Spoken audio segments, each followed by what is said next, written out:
sama Sulawesi dan Sumatera Barat. Waduh. Kalau menurutku Jawa alhamdulillah masih aman. Waduh. Itu yang hilang duluan tuh itu. Maksudnya hilang gimana teh? Yang terkikis daratannya. Itu yang aku paling takutin. Aku nggak khawatir Pulau Jawa, aku nggak khawatir Jakarta, aku nggak khawatir Jawa Barat. Masih ada penjagaan yang sangat kuat yang masalah megatrust itu. Aku merasa ya Tuhan Allah tuh masih sangat baik sekali dengan kita, dan itu nggak secepat itu terlaksana. Jadi dioper, dipecah bencananya. Misalnya nih fokusnya ke Pulau Jawa, itu tidak seperti itu, tapi dipecah sama Tuhan. Itu baiknya Tuhan ke kita. Aku satu persatu teh. Untuk Pulau Sumatera sendiri, teteh melihatnya di Sumatera Barat. Ya, Padang. Di Padang, bukan di Mentawainya lagi ya, karena kan pernah ada tsunami di Mentawai. Padang dan Sulawesi. Padang yang teteh lihat gempa. Tsunami. Yang paling aku takutin. Makanya aku bilang tadi kan pesisirnya tuh daratannya lama-lama menipis. Aku paling takut itu. Ini aku berinding juga. Baru 5 menit loh teh kita opening teh. Kita di Palu. Kalau itu Sulawesi di mana teteh lihat? Pesisiran pantai. Masih pesisiran juga. Semua. Itu lama-lama mengikis. Jadi misalnya air laut di sini akan lama-lama ke tengah. Itu yang aku takutin. Yang kasihan tuh Sulawesi dan Padang. Sulawesi di mana teh yang teteh lihat? Nggak boleh disebutin. Gorontalo. Tapi jangan jadi takut ya. Aku jadi ini nih. Iya. Penglihatan ini datang sejak kapan dan apa tanda? Oh, sudah lama sekali. Dari tahun 2024. Dari pertama kali aku diundang ketika ditanya ke depan bagaimana keadaan Indonesia, saya akan selalu bilang, saya takut Sulawesi dan Sumatera Barat. Itu aja. Pulau Jawa saya tidak khawatir karena Tuhan Maha Baik, Allah Maha Baik.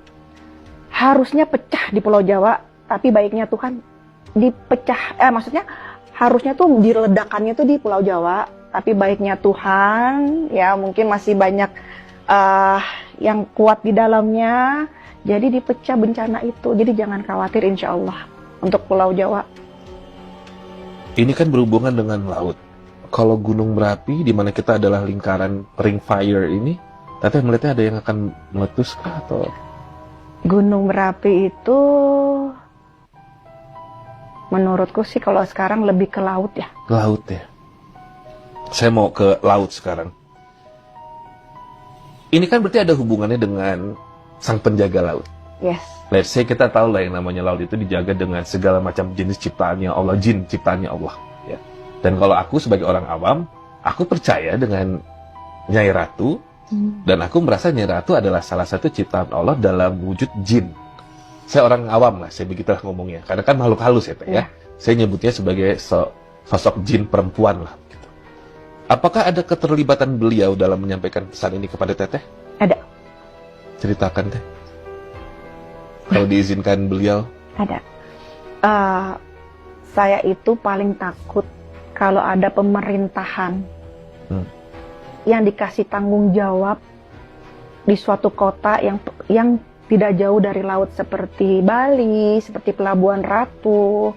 Karena bila mana terjadinya korupsi, terjadinya penyalahgunaan uang, pasti akan banyak bencana di situ.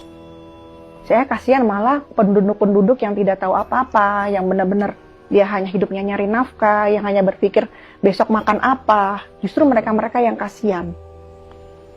Nah itu yang harus sebenarnya di awal harus dibersihkan tuh itu. Contohnya, saya itu kan sering bolak-balik ke Pelabuhan Ratu. Kok beberapa tahun ini Pelabuhan Ratu sering banjir, bandang, besar sekali. Saya bilang nih ada sesuatu yang salah, ada sesuatu yang dipermainkan, ada sesuatu yang mengatasnamakan rakyat. Ternyata kan kita bisa dengar sendiri, ada apa tuh penyu-penyuan yang dibangun dari kardus. Itu satu. Nah kedua, banyaknya proyek-proyek yang sebenarnya ibu tidak suka. Ibu tidak suka. Teteh manggilnya ibu. Ya. Sudah sedekat itu. Ibu ini apa saja yang ibu tidak lebih suka? Ke penghormatan. Penghormatan. Ya. Apa saja yang ibu tidak suka teh? Selain tadi ada pengkhianatan dari pemerintah daerah. Ya. Apalagi? Satu, kedua harus tetap menjaga tata krama, adab, etika. Jadi jangan pernah meninggalkan budaya. jangan pernah meninggalkan sejarah. Jadi kayak pesannya Bung Karno tuh jangan lupakan jas merah. Dari itu semua kita jaga, dari adab etika, tidak memanfaatkan kekayaan alam dengan sembarang. Itu akan merusak bumi. Jadi kalau bumi rusak, itu tidak ada satupun yang bisa disalahkan selain manusia itu. Nah, banyak yang mengambil kekayaan alam tanpa membereskan kembali. Jadi dibiarkanlah, sudah mendapat keuntungan, dibiarkanlah, tidak ditata kembali, berantakan. Nah, itulah yang sering terjadinya bencana-bencana. Sebenarnya bencana itu nggak perlu kita menanyakan kepada hal goib, atau kita menanyakan juga kepada Tuhan, menyalahkan. Kita introspeksi juga gitu loh. Kamu bongkar, ya kamu juga harus tata kembali. Dan itu sampai nggak kepada orang-orang di sekelilingnya. Itu masalahnya di situ. Teh, Ibu kalau menyampaikan pesan ke Teteh melalui apa? Mimpi, bisikan, kehadiran? Semua. Ih, ceritain Teh. Ceritain.